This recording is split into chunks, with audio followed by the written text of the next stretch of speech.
Hey there, everybody.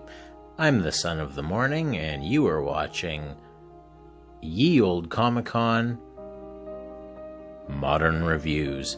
And today what we're going to be reviewing on this video is X-Men and Fantastic Four #1. I will disclose that I am a huge lover of FF and X-Men. If you went through my Silver and Bronze Age collections, you would see a tremendous amount of X-Men and FF, and you would say, yep, there's a Fantastic Four and an X-Men fan. When I was going to do these videos, I was going to have this connected to the video that I do on Hickman's X-Men. That's going to be a fairly lengthy issue or a video, and I am waiting for the next issue of the X-Men to come out to do that, because that's going to be a longer issue, a longer video, and I wanted to talk about this book. Now, one thing that I am going to say about the Hickman X-Men stuff is that, and I know this is kind of shared by a lot of people, that because of all of the things that the X-Men have gone through in places like Genosha and stuff like that, that it appears that the X-Men in their modern form are more like villains than they are heroes. And I've noticed this. I've talked to a lot of people about this. They've noticed the same thing, and something interesting happens in here regarding that. Now, because we know the X-Men in Hickman's X-Men are now on Genoa, I believe is the name of the planet, of the island, the mutant island. We know that they're there. We know that they want every mutant to be there. And we also know that this guy right here, Franklin Richards, son of Sue and Reed Richards of the Fantastic Four, is in fact a mutant. And that's where the conflict in this book begins. So we'll get into it here. Now, the main, here, I'll pull this up here so you can see the main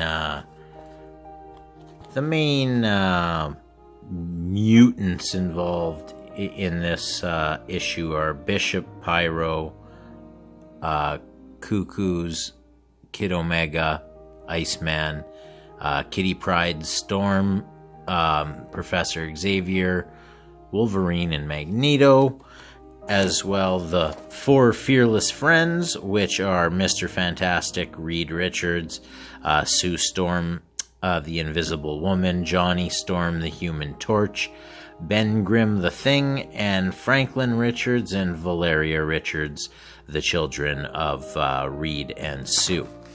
So the story here centers around them. Now, basically, there was an event that had happened. Now, Franklin was a child, like his sister Valeria. Something has happened to him. He came back as a teenager with all sorts of powers. He had the power that he could think things and they would come to be. He could create universes, things like that. The other reason why we're doing this and not with the X-Men Hickman stuff is because this is written by Chip Zdarsky. And the art in this book is fantastic as well.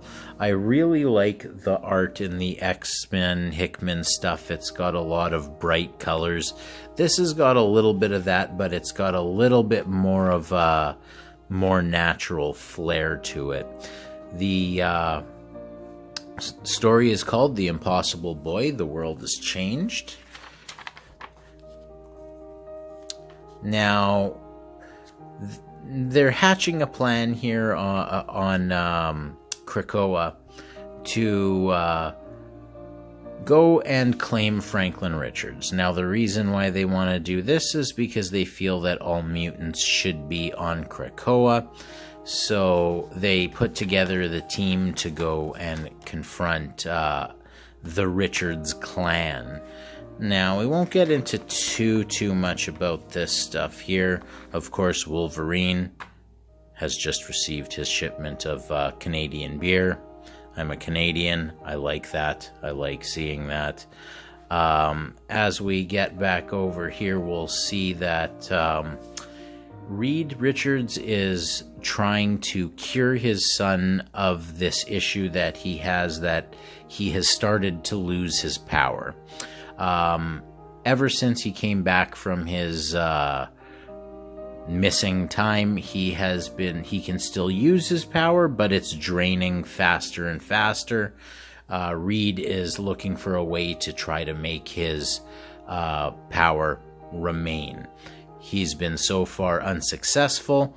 This causes some problems for Franklin because Franklin sees his father as this scientist who is a genius who fixes every problem, but can't seem to fix him. And so Reed and Sue talking here. Sue's comforting Reed for his inability to be able to get his goal, which is to fix his son. In this scene here, the Thing is talking to Franklin about the same sort of thing, how Reed has always wanted to fix him and he hasn't been able to, letting him know that his father's heart is in the right place and that he is going to do his best to save him, to get his power back, stuff like that. Can't rave enough about the art in this comic. It is fantastic. In this scene here, this is when the X-Men have arrived on Yancey Street at the Baxter Building to claim Franklin Richards. Of course, once they show up outside, all the X-Men are there. Sue Storm puts up a force field, and none of the X-Men can get any closer. Of course, previously in earlier comics, there was a relationship, or not a relationship, a friendship between Kitty Pryde and Franklin Richards. Kitty, with her abilities, just sort of jumps in and phases through Sue's force field. Now, this is when things start to get really interesting.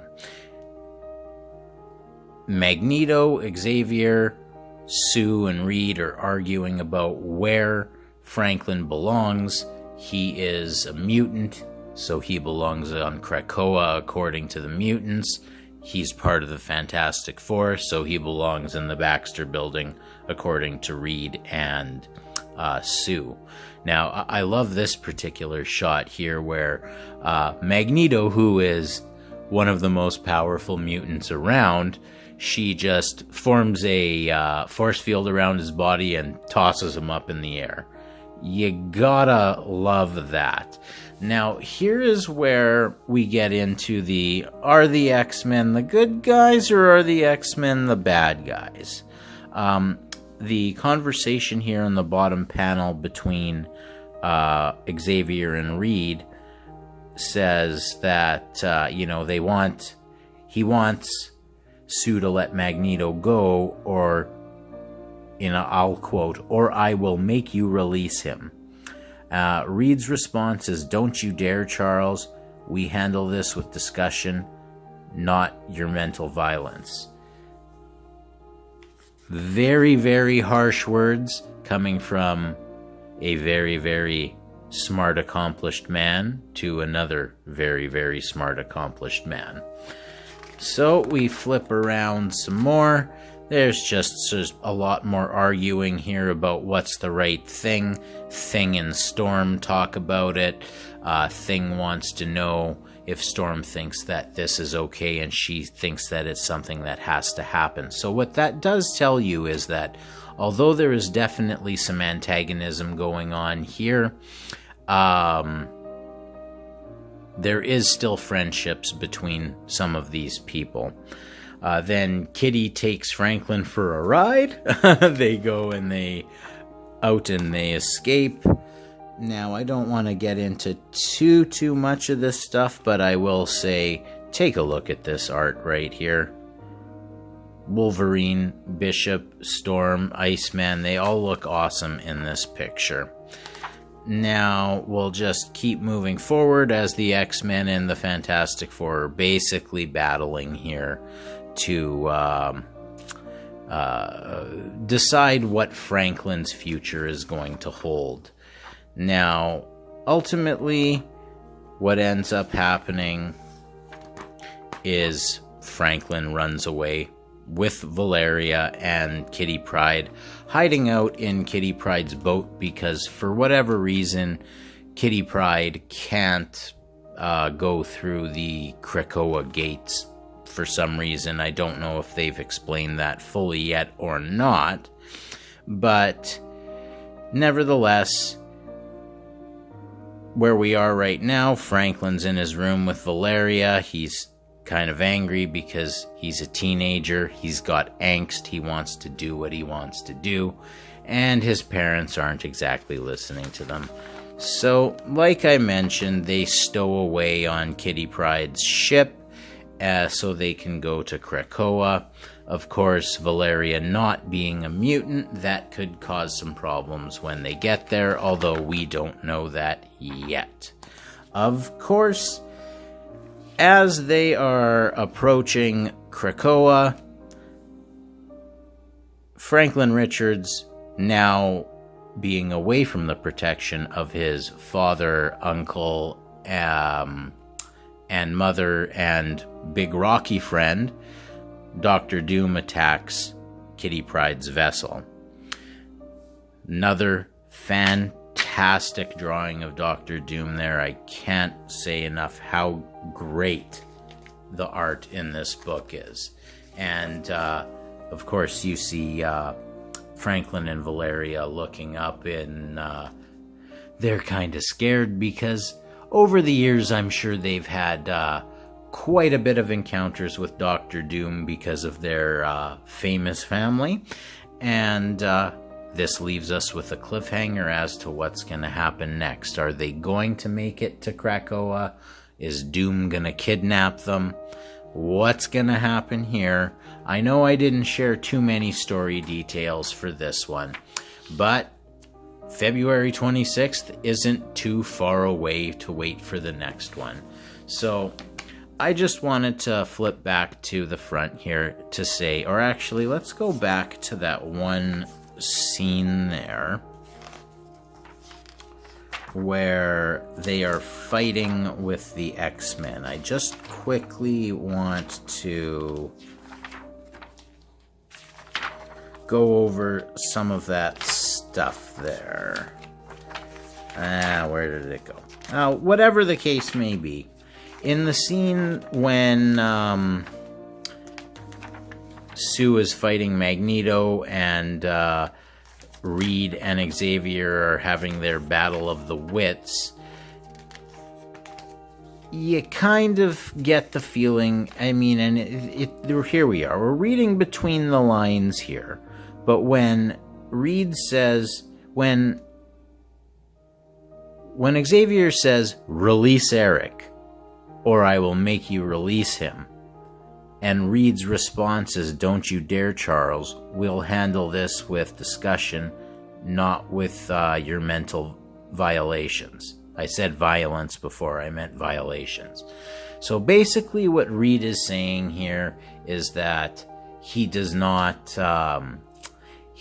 think that the way that Xavier is going about things is the good way to do it. I think this is a very subtle way of them using a main character with influence like Reed Richards to basically start to say, these X-Men in the current world, the present X-Men, maybe they're not heroes. Maybe they're the villains. And, hey, that's okay with me. There's nothing wrong with changing things up a little bit. So, one last thing that I did want to say on this one is that the art in this book is by, I believe, Terry Dodson. Up here, there's 2 Dodsons that are listed, so I don't know which one is the one who is doing the art, but I have to say I am very impressed with the artwork. Absolutely loved this comic, loved everything about it. Didn't want to even give you too many spoilers on the actual content of it, especially because the next issue comes out in a week. Can't recommend it enough. Go buy this on the 26th. Go buy issue number 2, and I'm sure you'll like it. At any rate, thank you for joining me for this video. Please like the video, subscribe to the channel, and we will see you next time.